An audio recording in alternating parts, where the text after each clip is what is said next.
Hello, everyone. Welcome to Kings Talk, presented by Cap City Crown. This is Tony, and with me, as always, we've got John. It's a lot different this week. Last week, we talked. The Kings were 0-3. We were just, is it time to panic yet? Is it time to panic? And then, things changed. They're now on a 3-game winning streak. De'Aaron Fox is back. We absolutely destroyed. Maybe that's not the right word, but we took care of the Cavaliers on Monday night pretty easily. And then we got a game tonight against the Lakers on ESPN. A game I think the Kings can win. They just look so much better after that 3-game losing streak. Their defense, Fox coming back, Sabonis. There's a lot to talk about this time. John, how you doing? I'm pretty good. They won 3 in a row now, but it does kind of seem like that adversity of missing Fox and kind of looking like crap there, especially in Houston.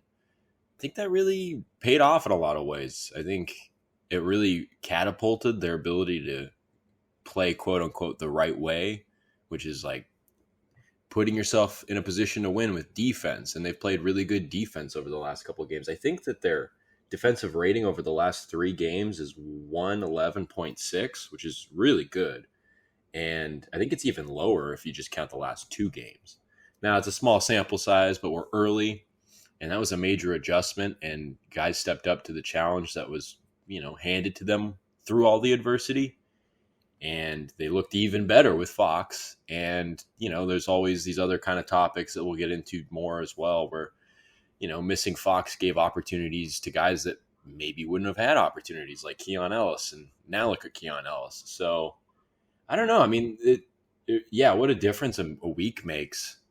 I mean, they're playing the right way. They're playing with joy, as the players and coaches always say. And yeah, it's just, we went right from like, oh no, oh shoot, is this team the real deal, to this team is one of the better teams in the Western Conference. So, it's pretty good.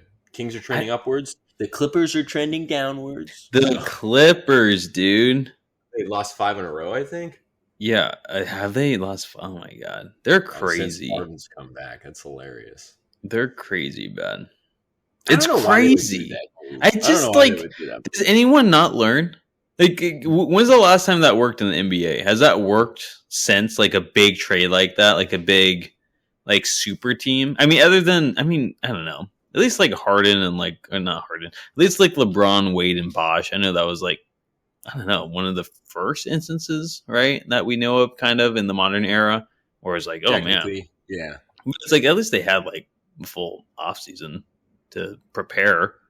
Like, I don't know. I mean, I guess Durant and Kyrie did too, but I don't know. They're just different superstars than I would say LeBron and D Wade and Bosh were back then. Yeah, Harden's definitely not in that. No, he's far from it. I think one of the things too is like, remember when Phoenix pulled off the move to get, Bradley Beal, and it seemed like they were going to center themselves around Beal, Durant, and Booker, and it just was like, well, is their depth going to come along? And through other moves that happened in the NBA, they were able to bolster their depth. But LA, the Clippers, that is, they sacrifice their depth and some length and defense to get James Harden. It just makes no sense. And 3 or 4 games into the season, no training camp, no ability to build chemistry. And it seems like it's a part-time, like the issue with them is the lacking defense and length and size, and also the lack of chemistry. And it's like, even if you fix one of those, the other issue is going to be glaring. So I don't know what the Clippers were thinking. And James Harden, on top of that, is just, a superstar who this is his 4th team in 3 seasons, right? He went from the Rockets to the Nets to the Sixers, just demanding trade after trade after trade. Really, I don't know. Like, you're hooking him back up with Westbrook, I guess. I mean, it's like they didn't have a reunion in Houston already. And I think I was reading, too, that like Kawhi, George, and Westbrook were doing fine on their own, too. But I don't know. Yeah. It's weird. These super teams, everyone, I don't know, especially the big markets, I guess, they get so focused on it. It's like, just imagine. And that's all they've really shown us is just like, imagine what they could have done. Because nothing's come of any of them yet. That's perfect characterization of the Clippers, too, because the clock is ticking in that organization's ear. Because I mean, in terms of a championship window, which I don't even know if the championship window has been open for them for the last 2 seasons, but Yeah.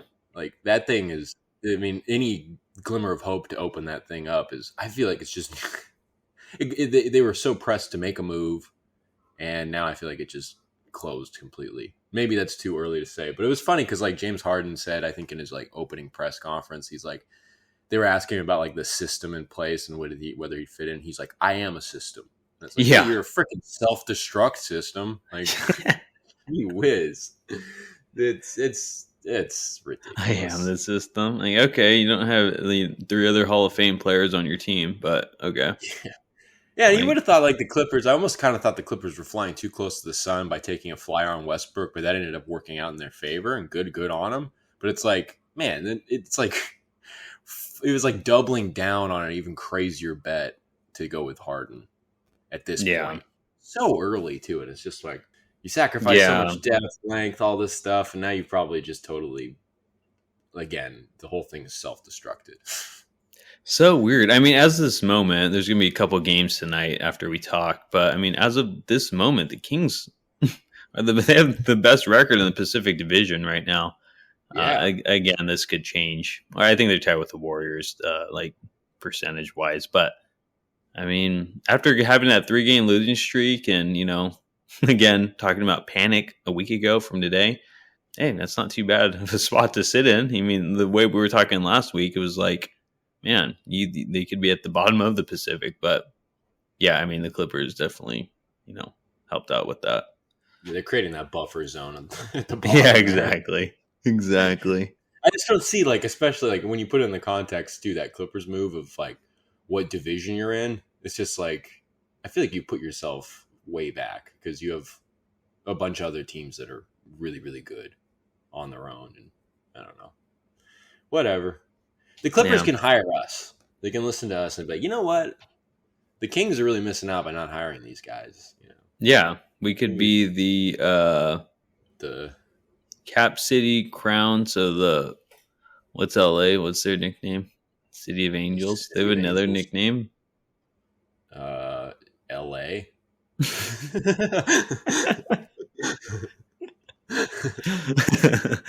And we'd have to replace Crown with a Clipper, so like a sail, I guess.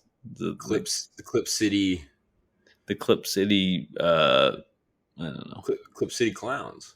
The Clip City Clown. I like that. We gotta stay with the triple C's. Yeah, you have to. Clippers talk.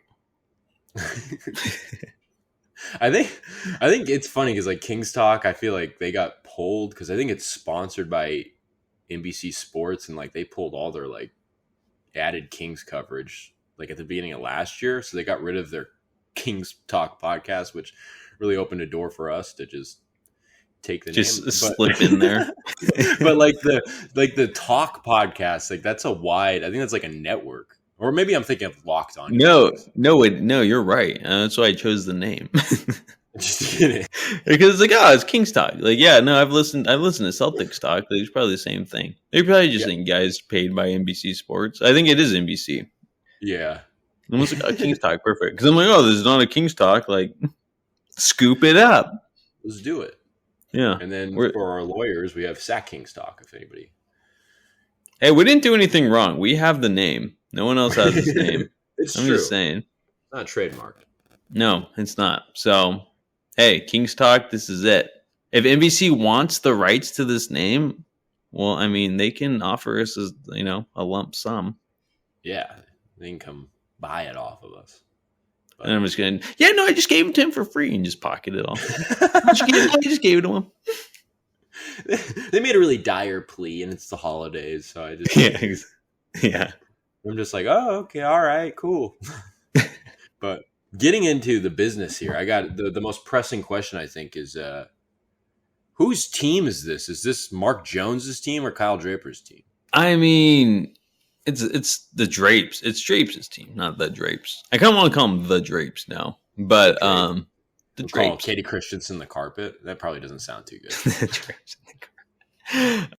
Yeah, I mean, it's been Drapes' team. Like I said, I don't know. Mark Jones isn't the worst. Like I make him seem to be, But I don't know. For me, it's all about consistency for me. Either call every game or don't call any games. And you know what?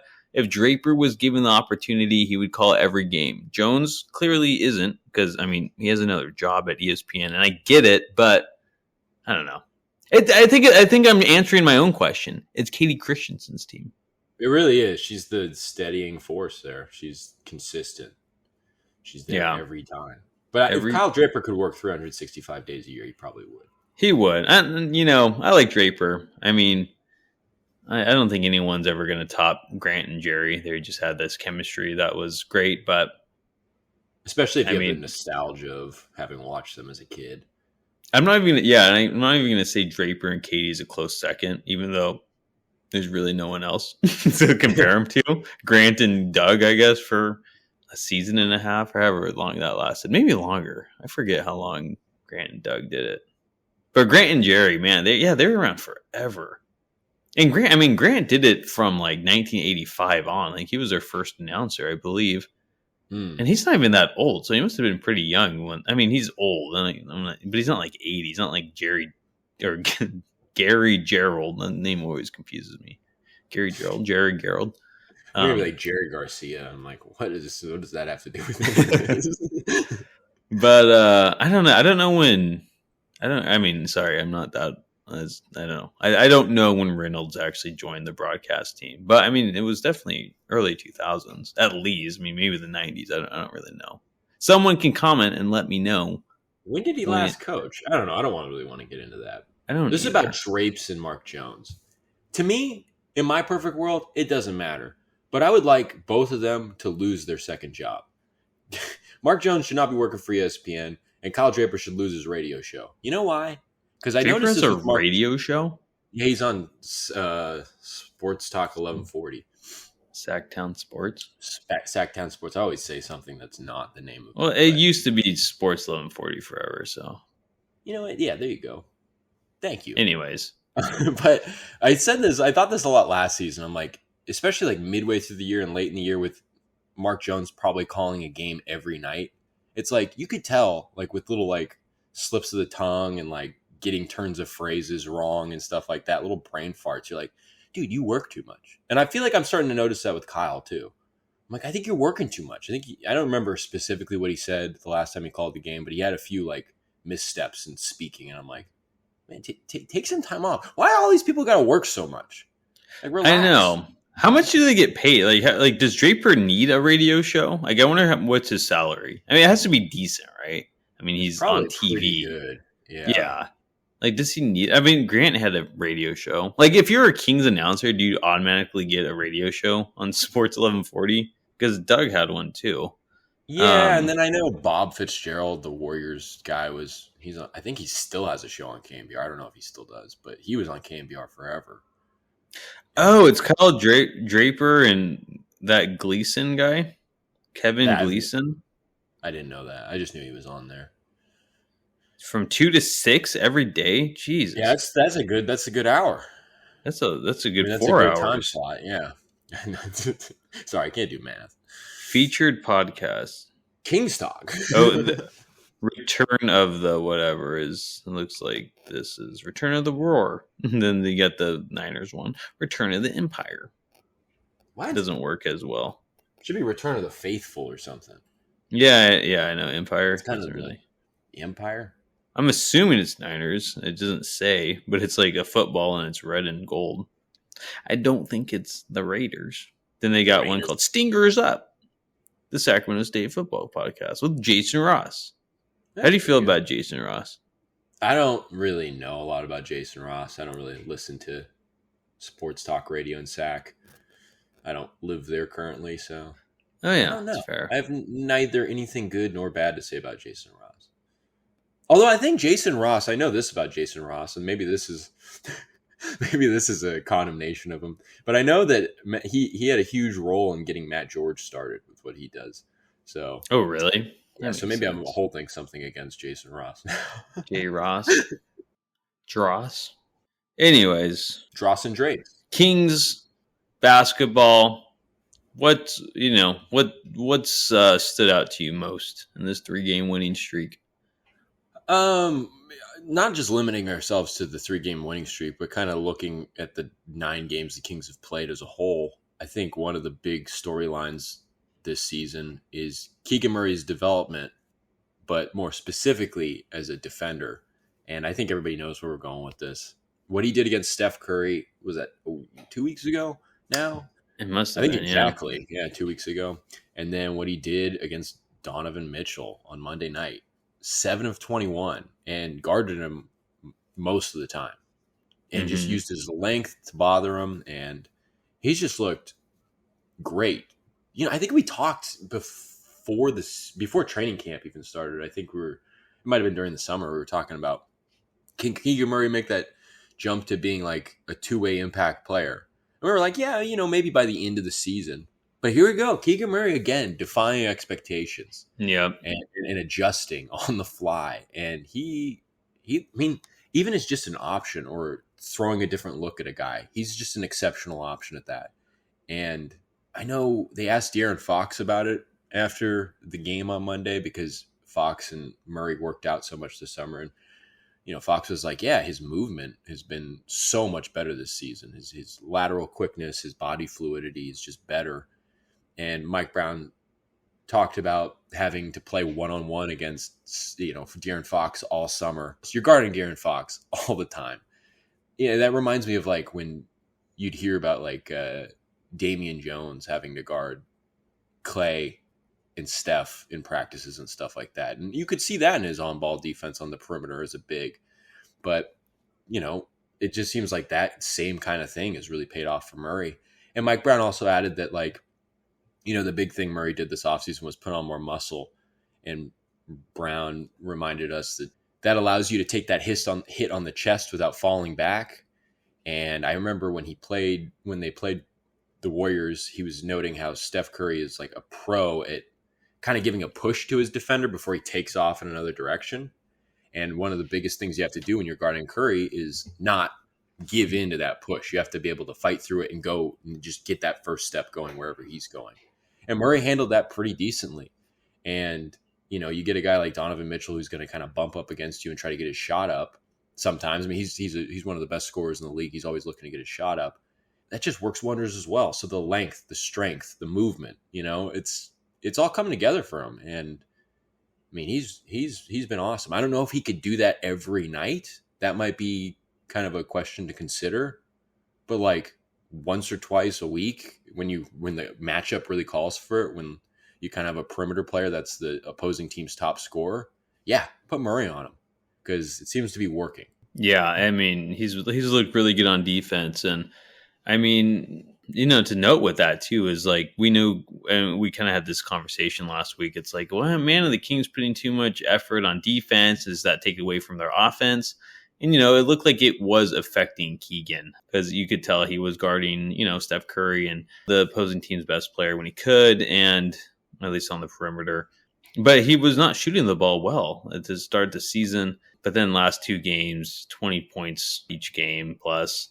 Hit 5 threes the other night against Cleveland. Yeah. So it's showing that he can actually handle this workload, at least in a game. Maybe, like you said, maybe not every night, but I mean, he's turning himself into a nice little two-way player. And we've seen it a couple games now. Against some of the best scorers in the league, some of the hardest guys to guard. Yes, exactly. It is. And we'll stick on Murray, but just kind of off that note that you said, credit has to go to Kevin Huerter as well. I mean, he's not doing the same thing Murray's doing on defense, but in terms of holding his own and doing the little things, rebounding, continuing his weak side and help side defense and all that stuff, he's been awesome too. And what's happening to him over the last 3 or 4 games, he's starting to see his shot fall. So yeah, I mean, the Kings are really making that adjustment. And yeah, I mean, Murray, I mean, that's all that helps the team so much. That helps him so much. I mean, that's just huge. Yeah, I don't know if it'll happen all the time, but I don't think it has to happen all the time. Like in terms of guarding like an opposing team's best player, but like against the Lakers, the best player I guess would be LeBron. Technically, I think Barnes usually guards LeBron. Yeah, Barnes is usually given that task. Yeah. So he might have, I guess, a quote unquote night off. I mean, maybe they'll put him on D'Angelo Russell or something, but No, that's true. or at least kind of mix it up. But I mean, in that sense, just kind of throwing him in the mix of guys guarding guys, he could do that nightly and then kind of take on a heavier load every once in a while when a Steph Curry or a Donovan Mitchell does come to the building. So it just seems like one of those things that the Kings can really benefit from, and it's all the better that it's happening here in November. It seems to be really kind of making itself obvious that he's taking the necessary steps on defense. And he talks a lot about being more aggressive this season. Obviously, that has a lot to do with his offense. And he's kind of noted, I think, after the game that he's trying to be more aggressive on defense and whatnot. Now, I'm not 100% sure what he means by that, but I get a sense of what he means.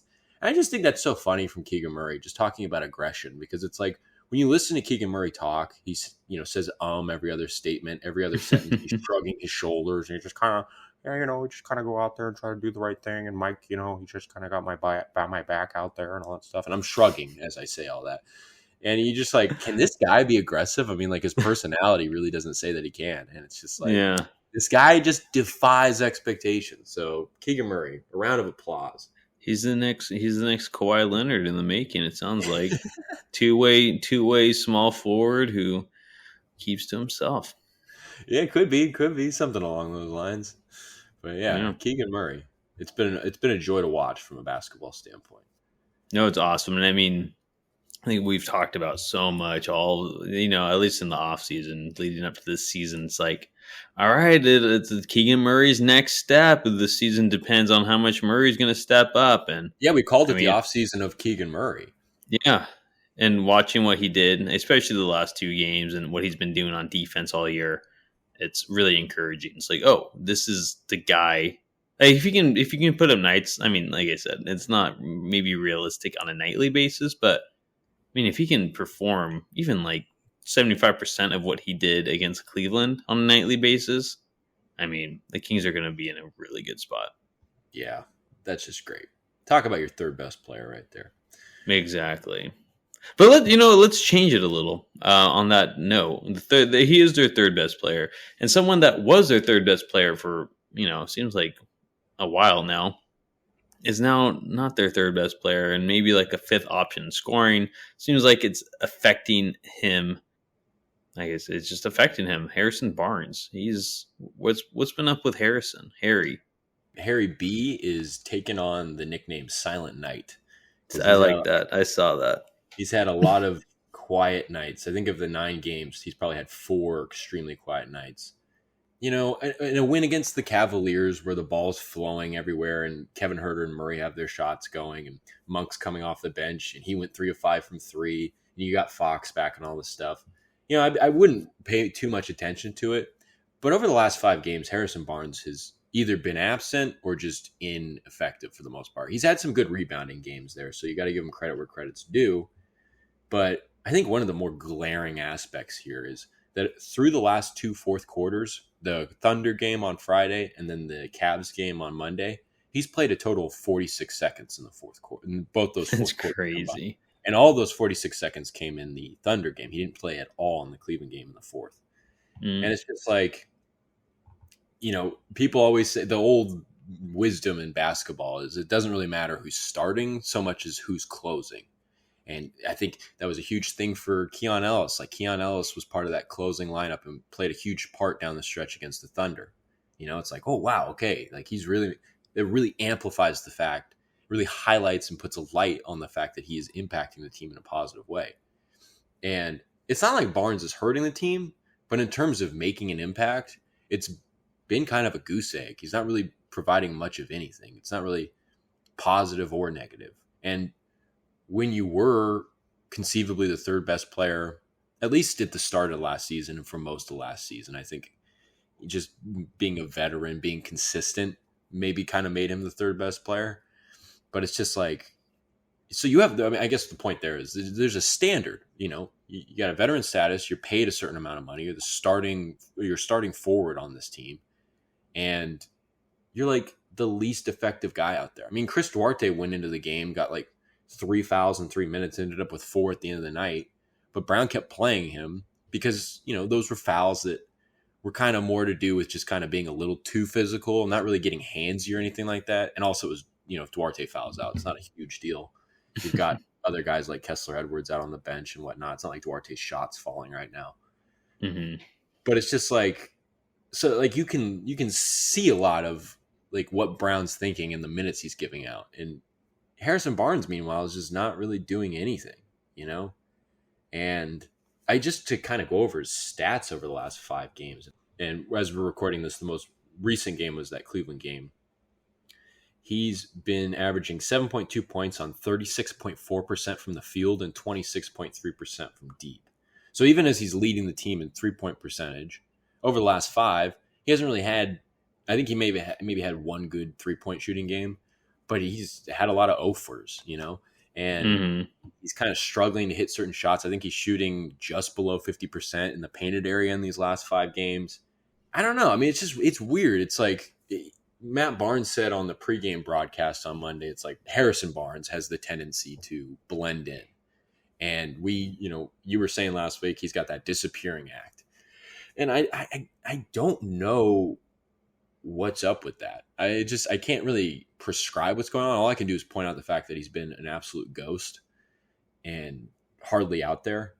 But I don't know. I mean, sometimes I think it's an aggression thing, but also like in terms of shooting and stuff like that, things come to him, and he's not really going to be a guy, especially given the teammates around him, to go get his own shot.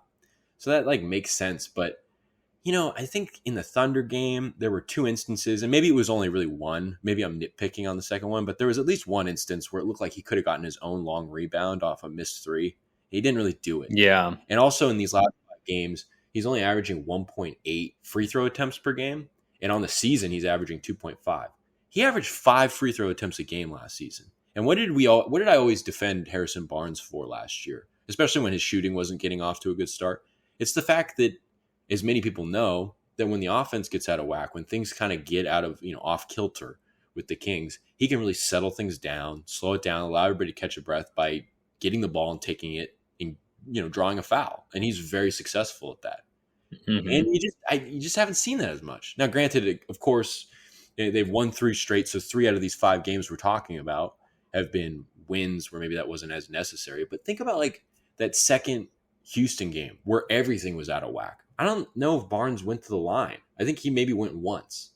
And it's just like, I don't know if it's an aggression thing or if he just gets a little too complacent. I don't know what it is. I mean, do you have a read as to what it is? Because he just doesn't seem, again, it's not like he's necessarily hurting the team, but he's definitely not contributing very much.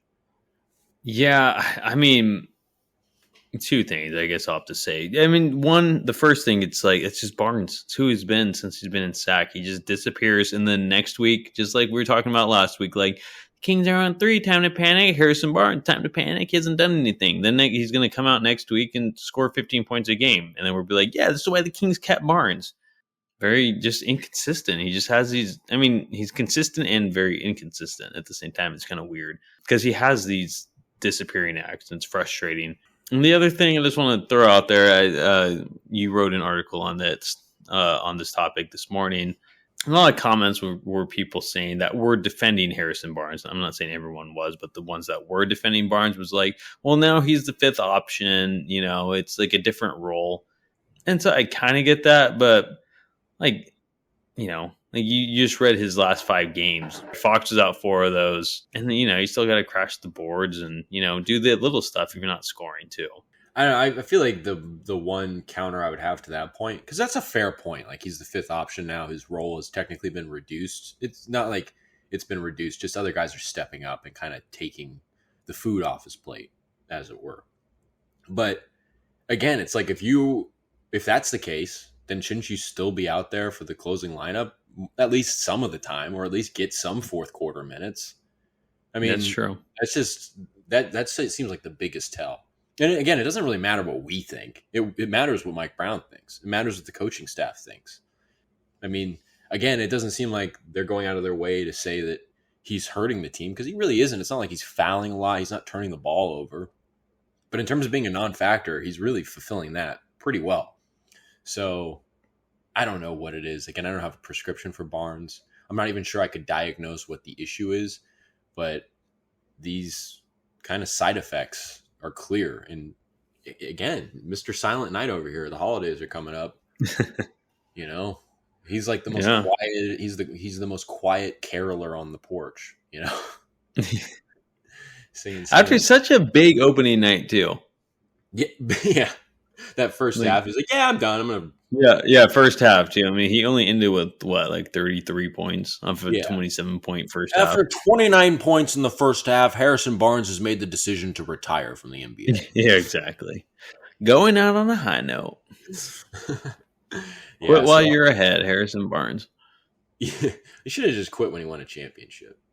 Yeah, I mean, yeah. Been to this. I mean, that was the pinnacle of his career. That's kind of rough to say, but hey, you know what? A lot of people don't get there. He was second-year player? Yeah. Or Harrison. third-year player, I believe. Third year. Yeah. He was drafted in 12. Because he started his first year, went to the bench with Iguodala's first year, and then third year was Steve Kerr's first year. And he's like, "Now we're going to bring Iguodala off the bench." And Harrison Barnes was like, "Great. Fantastic." And he was part of the death lineup, right? As the 4, right? Yeah. That's crazy. Which I still think is like Steph Curry changed the game a lot, but it's like when you talk about the Warriors as a whole changing the game, that lineup of death was really set up a thing for people to copycat, which is probably natural. But Harrison Barnes, dude. Yeah, I don't remember who it was, but I remember I think Mark Jackson started playing a smaller lineup with Barnes at the 4, especially after David Lee got hurt in that one playoff series against the Nuggets. And I don't remember who it was. It was some guy on NBA Network, probably a former player. They were like, I don't know why you're putting this skinny kid Barnes down there with, Kenneth Faried and who I think JaVale McGee was on that team. And it's just like, and Harrison Barnes is just a stud, despite being like physically a shell of himself in terms of not being bulked up. I mean, that was the high point of Barnes' career. As a young player stepping up, as a rookie, guarding big guys in the playoffs. But I don't know. I digress. I guess kind of shifting to a positive and maybe critical note. It's a little interesting that the backup point guard minutes are going, at least for now, solely to Keon Ellis. Davion Mitchell did not see any play time against the Cavaliers. Keon Ellis has been playing extremely well in his time, particularly on the defensive end. And meanwhile, Davion Mitchell, we just got finished talking about Barnes, but through all 9 games, aside from the game against Portland, Davion Mitchell might be the biggest disappointment this season for the Kings. From foul trouble to not making as big of an impact, or at least not kind of like it being glaringly clear that he's making an impact on defense, and his shot's been hit or miss and stuff like that. And yeah, I don't know. I guess at the end of the day, if you really wanted one of the two guys, Keon Ellis and Davion Mitchell, to be like the better of the two, who would you rather basically hold on to for the future? You'd like Keon Ellis because he's longer, he's a little taller, and cheaper. Yeah, that's for sure. And I don't know. I can't imagine Davion Mitchell's not going to have an opportunity again. He will have an opportunity again. I think, as we'll talk about, like Keon Ellis is still such a young player. He's still so inexperienced. He's going to hit rough patches and stuff like that. But at the end of the day, as they kind of wrestle throughout the season, at least as it seems now, for minutes in that backup point guard role, Keon Ellis could put himself in a position where the Kings don't really feel compelled to think of Mitchell as part of the future of the Kings or the core. Keon could easily replace him. So I don't know, man. Any thoughts off of that?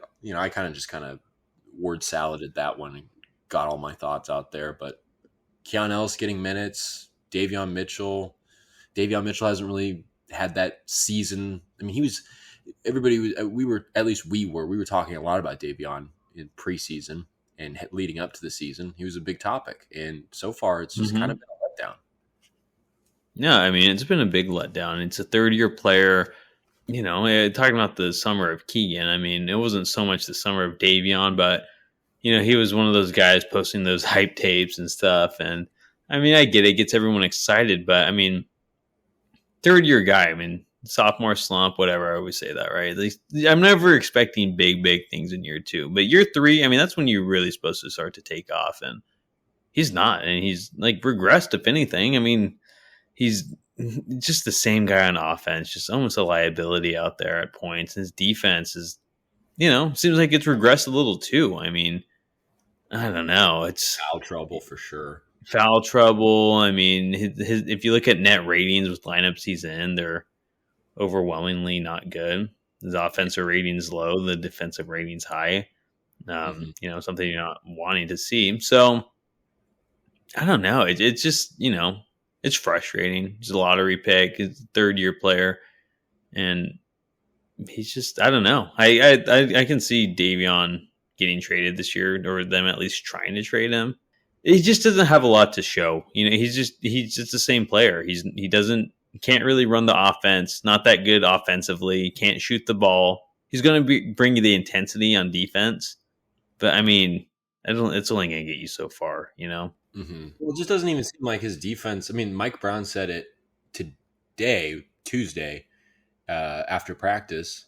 He said, or maybe he said it after the game on Monday, one of the two. He said, Davion's got to get back to playing defense and using his superpower. And, again, kind of thinking about what really matters. It doesn't really matter so much what we think. It matters more what Mike Brown thinks. And clearly, based on that statement, based on the fact that he's playing Keon Ellis, who's been so good defensively. I mean, Kevin Huerter almost had a slip of the tongue after the game on Friday. He's like, yeah, Keon, he gets his hands on so many balls. And he's like, defensively.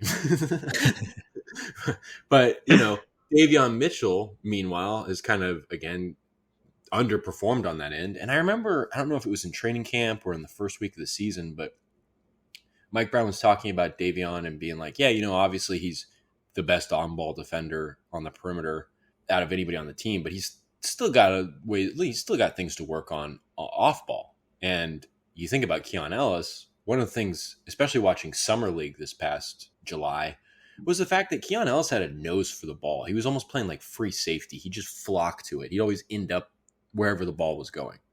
And so, like, in terms of like on-ball and off-ball defense, maybe Davion's got him an on-ball defense, but almost as an overall defender, I think there's room for an argument that Keon Ellis is better and maybe more likely could be on a trajectory to be the better defender. And again, as we mentioned early in this topic, the physical attributes of being taller and longer really do help him. I mean, Davion Mitchell guarded Klay Thompson so well 2 weeks ago on that game-winning shot. He stayed with him. Man, if he was a little taller, though, maybe he would have actually disrupted the shot a little, or at least done it more.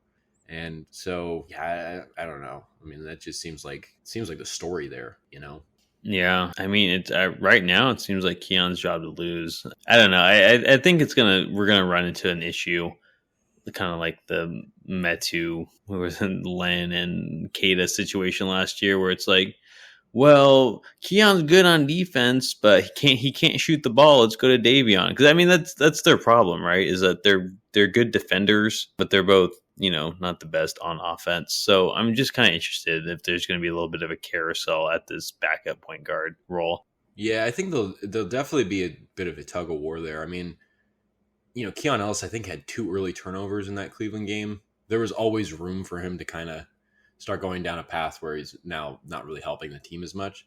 And if his shot doesn't come around, then yeah, that it amplifies even more opportunities probably for Davion. And so, yeah, I could see it being a carousel too. But in terms of three-point shooting, Keon Ellis, coming out of college, was far better touted shooter than Davion Mitchell. Well, if you're talking about form, because I think Davion Mitchell's last season at Baylor was such a big thing. But I mean, Keon Ellis came out as a strict 3-and-D guy. He's going to be a 3-and-D guy. We've seen him shoot threes pretty well. I don't know what his stats were in the G League last season, but again, over the summer, he shot really well. His teammates really talk about his shot, his 3-point shot being pretty good. I think, Monk was asked after one of the games where it's like, are you surprised by Keon? He's like, no, he always comes in and plays good defense and knocks down a 3 or 2, It happens all the time. I think Fox and Huerter have said other nice things about Keon's outside shooting. So I think that'll come along. It has to. I mean, you can't just expect it to. But I mean, that's another thing too, is where it's just like, if you look at the big picture here beyond this season, it's like there's a lot of reasons to think, despite the fact that Keon Ellis was undrafted and Davion Mitchell was a lottery pick, that Keon Ellis has a little bit of a higher ceiling, and the shooting and the physical attributes really help with that. So I don't know, really something to keep an eye on going forward. Yeah. Hope for Davion, because Davion, when he got moved out of that spot starting point guard role and Keon Ellis got that first start against Portland, Davion had a resounding answer and response in that game. He had his best game of the season. So when that opportunity does come along, I wouldn't be surprised if Davion comes out and plays some really good basketball. How long it'll last, that's really the question. So I don't know. Interesting stuff there at the backup point guard role. Mm-hmm. A lot of watch. Yeah. It kind of, I guess, getting back on the overwhelmingly positive note, we talked about last week after the Kings had lost 3 straight, and I think this was kind of a topic with multiple people, but a lot of people were dissatisfied with the aggression of Domantas Sabonis. You're missing your other All-NBA player. You're going up there, you're putting 4 or 5 shot attempts up in a game, and your team's getting murdered, in Houston. And it's just like, man, we need to see more from Domas. And boy, I think it was that Portland game, I think, where he came out and had a 20-plus scoring game, and then he had a triple-double against the Thunder, and he almost had another triple-double the other night. He's back to flirting with triple-doubles again. And Mark Jones, this could be Mark Jones's team if he says that. If he actually goes through with the line of, somebody called Domas' wife, he's flirting with the triple-double again. It's a good one. But, I mean, he's right back in that, alongside Fox and being like a guy that's worthy of MVP votes, so long as he keeps this up. And he did it all last season. So I wouldn't be surprised if he keeps it up for the remainder of the year. But man, we talk about, well, how big of a difference does it make that Fox is back? Or how big of a difference does it make that the Kings have had an adjustment to playing both ends of the floor with high intensity? But it's like, man, look what happens to the Kings when Domas is being Domas. Yeah, I mean, 2 of these 3 straight wins are from the time Fox was out and Domas went off. So, I mean, it was nice to see, especially after that second Houston game where he put up, 4 shot attempts? Something like that. It's like, dude, come on. Like you said, Fox is out. Your other All-NBA counterparts out. Like, you're really going to take 4 shots in a game where, just getting absolutely blown out. So it was nice to see him come with the aggression, especially against Portland. He had a big game then, had a big game against OKC without Fox, both without Fox. And even with Fox come back, he had another big game. So, I mean, if the Kings want to go far, I mean, Fox and him are going to have to play at the top of their game, obviously, all season and into the playoffs. And it seems like stuff's starting to click with Fox back, especially, too. Yeah. And I think for Domas, it's interesting. It's almost like more of a mentality thing for him. Like you talk about Herter and Murray. It's like the adjustments on defense are pretty significant. And so it's like understandable why that would affect their shots on the other end. But it's like Domas's defensive assignment doesn't require, being a big is way different than having a guard out on the perimeter. So despite the fact that he's playing excellent defense this year, and we could make a super cut of all the times he goes vertical at the rim, because it happens like 3 or 4 times a game where he just has a great shot contest, whether it's help or just being the lone guy down there. That didn't seem to have much of an effect on his offense at all. It seemed more like a mentality thing. So, shoot. If that's all it takes, just keep that mentality going, whatever, fan those flames, because with him playing like that offensively and the way he's been playing defensively this year, which, you're talking about Davion Mitchell having a down year and kind of not surfacing defensively. Like, thinking about all 9 games, who's been the best defender through and through? You could make the argument for Keegan. Keon is at a disservice because he's only played, 4 games? Mm-hmm. So I would make the argument that Domas has been the best defender this year. Maybe there's room for argument there for other guys, but Domas was the first guy to get the defensive player of the game crown and throne that got unveiled. Yeah. So I think that we'll use that as a symbolic indication that Domas has been the best defender this year. He's been great. He's been awesome. I love watching him. it up. He is good, and he was good last year too. Definitely an underrated defender, but I mean, we're gonna give him credit because he deserves it. It was interesting. Just speaking about his defense, Mike Brown said, I think maybe it was post practice on Sunday, I think it was Sunday. He said he commended Domas's ability to go vertical and all that stuff, and he compared him to Anderson Varejao. And I didn't know this, but Anderson Varejao was on an all defensive team in 09 and 2010, and he wasn't even starting. I don't know if I really have a point here, but I just thought that was interesting and flash from the past. So. It is interesting, almost as interesting as Marc Gasol winning the Defensive Player of the Year award, but being second team All NBA. How does that happen? Someone explained that to me. Yeah, there's no explanation. I don't think that is bizarre. It's weird. It's weird. I don't know. Anderson Varejao should have won Defensive Player of the Year in 2010, even though he probably was second team All Defense. But I don't know. But since we're gushing about the Sacramento Kings and the Kings seem to be back, I guess one more topic to kind of put icing on the cake here would be Sasha Vezenkov just continues to just get more and more comfortable, get more and more confident in his. I mean, I think he's always been pretty confident, but the comfort thing is huge. And then remaining poised because he didn't play. What game was that? He got taken out of the lineup. He didn't play against Portland, I think, and then came in the second half against OKC and hit 2 big threes. And then he's part of the rotation again, and I think he hit another couple big threes against the Cleveland Cavaliers. And so this is almost the bi-weekly time to give some credit to Sasha Vezenkov, who's just been playing extremely well. And, with him hitting shots, that's great. That's what you expect from him. That's what, you can kind of bet on with him. But again, limiting and kind of being a pretty decent team defender. I think he had some rough moments in Houston, but it kind of seemed like the whole team had rough moments in Houston defensively. Excluding those, he's just done such a decent job of just being solid and being good enough. And I mean, you get the shots start falling, you see him, kind of hold his form there and kind of do like a little, whatever you like an archer type thing, or at least maybe inadvertently doing that, and looking more comfortable with his teammates and having fun on the bench. I mean, I think we touched upon this 2 weeks ago, but I mean, it's all the more stronger now, and that comfort here seems to be elevated. I think Darren Fox was saying it's like, it takes a lot to just move to a different state, to go from Texas to California or whatever.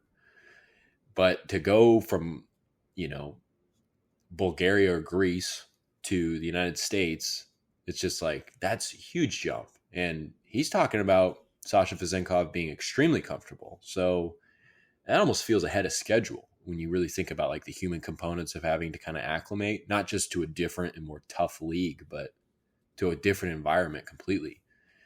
I mean, that's a pro. I mean, it's the reason like his teammates just kind of refer to him more as a first year player than a rookie, because he's really not a rookie, and he's really living up to that. He's just been a joy to watch. Man, I mean, I don't know. Something about watching Sasha drain threes. I don't know. Something about his three is it's just so pure. He's such a good shooter. It's so fun watching him shoot. And, he needs those opportunities to shoot the ball by playing well on both ends of the floor. And, and him coming, overcoming that adversity where he didn't get to play. He didn't play in that one game. And then comes back like nothing happened and still played well. You'd love to see it, He's a true pro and it's showing. I mean, I think it'll be really interesting when Trey Lyles finally comes back. And it doesn't really seem like there's much of a timeline for Trey Lyles. Like today, Tuesday, after practice, they asked Mike Brown about Lyles. And he was just like, yeah, he'll come back when he comes back. I don't really know. And he was saying that about Fox and Lyles. And I think he most recently said that after the Thunder game, not really having a timeline on Fox. And lo and behold, Fox came back. But there's, that doesn't necessarily mean Lyles is going to come back against the Lakers or against the Spurs. I mean, there's really no clear timeline there again. But when he does come back, I mean, if Vezenkov's still playing like this, that makes it really interesting. And, that really brings up that small five conversation and using Lyles at the five and kind of mixing them off the bench or maybe just going matchup space. But it's just like that whole issue of when Lyles comes back isn't an issue at all. That's a luxury. I mean, there's going to be Yeah. so much for Brown to play with there. And I mean, JaVale's already got pulled from the rotation for the time being. So who knows? I mean, Lynn had a really good game against Portland, and I think against OKC too. And he hurt his ankle the other night. Yeah. So I mean, there's going to be plenty of opportunities for Lyles and Vezenkov together still. It'll be interesting to see how he works with that, because I feel like that could be, as much as he wants to keep kind of a certain rotation to keep it as stable for different stretches. I think if there was one part that was going to be a little more fluid in the short term, at any given time, it might be that center situation. I know he said earlier, I think in training camp, that he'd like to kind of stick with one backup five and kind of go with that for different stretches and stuff like that, keep it a little more consistent. But I mean, if Lyles, if Vezenkov are playing well, if Len and McGee are doing what they need to do, I mean, you can go ahead and just kind of wait and just kind of do a extended carousel, as it were, or you can really play with that. And so it'll be interesting to see what happens, because, I mean, any way you cut it, Lyles, and he hasn't had a chance to show anything this year, but after the season he had last year, it's like that's one of your steady 7 or 8 players. And, if Vezenkov is doing super well and getting even more comfortable, I mean, like, I'm just talking in circles here. That's just, again, it's a luxury. It's a great problem to have. And it'll be interesting to see what happens.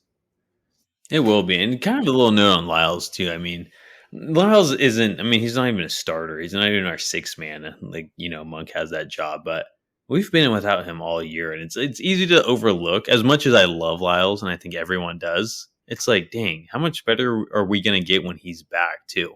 Like I said, he's no Fox or no Sabonis, but I mean, he plays a pretty decent role on this team. So, I mean, thinking that we've missed him all year, too, I mean, they're only going to get better. And that's exciting to think about. Yeah. I mean, in terms of a guy that was, a consistent star in his role, he may have filled that box, the best. I mean, like, Monk has obviously got a bigger impact, but in terms of consistency, like, Lyles was as dependable as anybody. He was almost as dependable as Sabonis last season. So, yeah, and he plays both ends of the floor well. I know Mike Brown said something about, I don't remember when it was. I think it was early in the season or in preseason. He said something about, like, playing Lyles and or Vezenkov at the 3, maybe playing them together with the center out there. I don't know if he's going to do that, but I mean, he said it last season. The 2 and through the 4, 2, 3, and 4 positions are kind of the same. So that might even expand the possibilities even more. But that's a good point. I mean, about Lyles, and that you kind of got to give credit to Vezenkov there. I mean, I think the team is better when Lyles is playing, but the fact that, they've managed a 5-4 record, and if you kind of take those 3 losses out, take the 2 Houston losses out, the Kings have had a pretty good year, and Vezenkov he's been a fairly significant reason why. So, Sasha Vezenkov, Trey Lyles, man, that's the making of a champion right there. If you have Sasha Vezenkov and Trey Lyles, you're automatically a super team. We're going all the way. But yeah, the Kings got a 6-game road trip now. So 6 games, yeah. I'm starting off on ESPN too. Against the Lakers. Against the Lakers, big game. The Lakers, and then they see Victor Wembanyama on Friday. Victor Wembanyama, yeah, another in group stage game. Yeah, then they go to Dallas, and Dallas is they play back to backs. Right. Dallas they were doing well. I mean, that was another thing I was going to bring up. I saw that they're like at the top of the league offensively, like top 3. Yeah, I mean, there's a lot of teams that are doing, I mean, it's so early on, but I mean, like the Timberwolves look decent, Mavs look decent. There's another team up there that looks kind of decent too. That was kind of at the bottom last year. So, I mean, the Kings might have some more competition. It's early on. It's always hard to say. I mean, we're at the Pelicans, like first in the West at one point last year. Yeah. Like, what happened to them? So, I mean, I don't know. I don't like talking about standings this early on, just more of how they look. And I mean, Kings, full strength Kings team, they look really good. Yeah. Like, again, if you take those 2 losses in Houston out of the equation, it's been a very successful year. And if you take those 2 games out, they're 5-2, which is basically all you can ask for in 7 games from a team. Yeah. And I think they would have won those with Fox, honestly. Or at least one of them. They would not have looked Yeah. that bad, too. And it wouldn't even be that big of a deal. And then the same thing would stand, which is they look good. Yeah, exactly. So, but yeah, 6 games on the road. Dallas, then 2 games at New Orleans, and then they finish off in Minnesota for, I think, the final group stage playing game for the tournament, I think. Maybe there's another one after that. I think that's it. Oh, no, I think they have Golden State. Yeah, Golden State. Time. I think the following Tuesday. So that'll be it. Yeah. For group stage, yeah. I keep thinking about it. If the Kings don't make that, like, the tournament for the NBA Cup, do they just have that whole week off? Yeah, I don't know. I'm still like very confused. Not very confused, but I don't know how like it works, to be honest. So there'll be like 22 teams that just have a week off? I guess. I really have no idea. Well, when we get there, we can talk about whether that's an advantage or a disadvantage for a basketball team at this point in the season. Seems kind of like a disadvantage. Seems like it really takes guys off their rhythm when you kind of need the rhythm the most. Yeah. But we'll save that for a couple of weeks from now. Because if the Kings don't make it that week, we might be short of topics. But, yeah. Well, is that it? Is that all we got today? Yeah, I think so. I think that covers it. Nice little, fairly concise podcast here. Well, cool. Well, I mean, I got nothing else except beat LA tonight, tune in to ESPN, and let's kick LeBron and AD's ass. All right. Tony's going to be suiting up for the Kings, it sounds like. And here comes my wife with the remaining 30 seconds. John, anything to wrap it up? No. Your wife calls the shots at the end of the day, so. Hey, I guess so. Well, I just want to thank everyone for tuning in, and as always, oh wait, I messed that up. As always, I want to thank everyone for tuning in, and until next time, have a good one.